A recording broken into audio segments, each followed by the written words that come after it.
Assalamualaikum warahmatullahi wabarakatuh. Alhamdulillah. Alhamdulillahilladzi hadana lihadza. Wa ma kunna linahtadiya laula an hadanallah. Asyhadu an la ilaha illallah wa asyhadu anna Muhammadan abduhu wa rasuluh. Bapak Ibu sekalian yang semoga dirahmati oleh Allah Subhanahu wa taala. Di antara nikmat yang telah Allah turunkan kepada kita selaku umat Nabi Muhammad sallallahu alaihi wasallam yaitu adalah turunnya kitab suci yang paling utama, yakni Al-Qur'an kepada Nabi kita, Nabi Muhammad Sallallahu Alaihi Wasallam. Sehingga kita sebagai umat Nabi Sallallahu Alaihi Wasallam mendapatkan keutamaan sebagai umat terbaik atas turunnya kitab terbaik tersebut kepada Nabi kita, Nabi Muhammad Sallallahu Alaihi Wasallam, yang juga menjadi seorang Nabi terbaik. Bapak Ibu sekalian yang semoga dirahmati oleh Allah Subhanahu Wa Taala. Al-Quran itu sungguh istimewa dan spesial bagi kita. Oleh karenanya Allah memberikan keistimewaan bagi orang-orang yang membaca dan menghafal Al-Quran. Jadi, pada sesi kali ini, saya akan membawakan 3 keutamaan atau keistimewaan dalam membaca Al-Quran.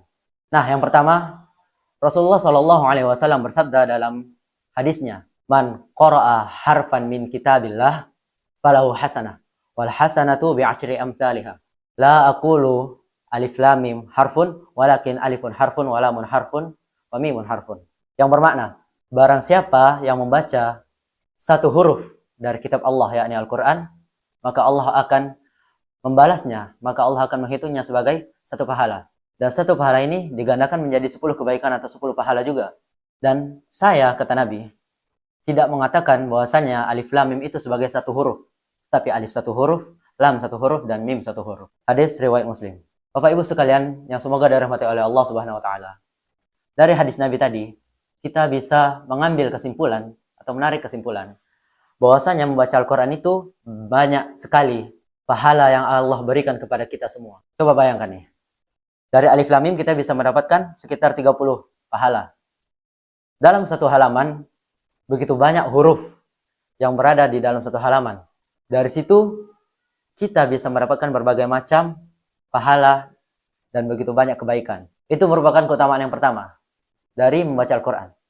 Adapun keutamaan yang kedua juga dari sabda Nabi Shallallahu Alaihi Wasallam, yakni Iqra'ul Quran, bacalah oleh kalian semua Al-Quran. Fa innahu ya'ti yaumal qiyamati syafi'an li ashabi.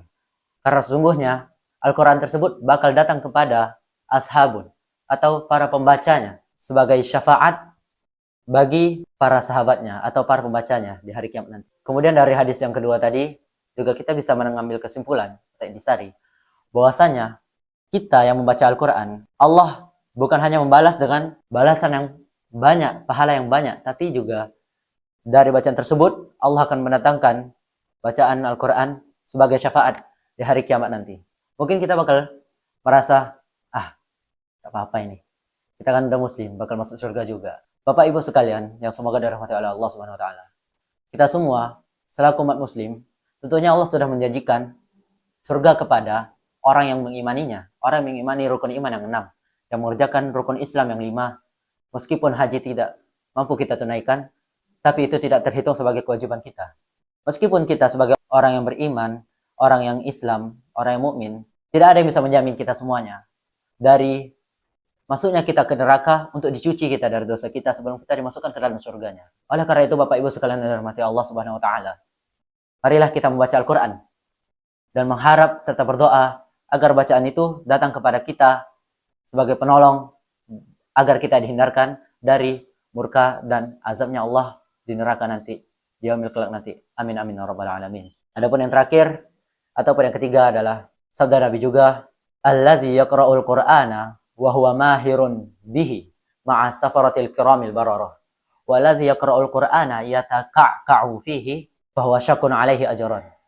Yang bermakna, adapun orang yang membaca Al-Quran dan dia mahir dalam bacanya, maka ia akan bersama malaikat yang mulia. Dan orang yang membaca Al-Quran dan dia juga terbata-bata dalam bacanya, maka dia berhak mendapatkan 2 kebaikan. Dari hadis tersebut, kita bisa mengambil juga intisari bahwasanya orang yang membaca Al-Quran dan ia lancar dalam bacanya, maka ia akan disandingkan dengan malaikat yang merupakan makhluk yang mulia, makhluk yang selalu taat beribadah kepada Allah Subhanahu wa taala, yang akan Allah kabulkan doanya. Malaikat adalah makhluk Allah yang mulia yang akan Allah sandingkan kepada orang yang membaca dan mahir dalam bacaan. Itu juga merupakan keutamaan yang besar bagi kita semua. bagi orang yang membaca Al-Quran dan juga masih terbata-bata nih, maka Allah akan memberikan 2 pahala kepada dia.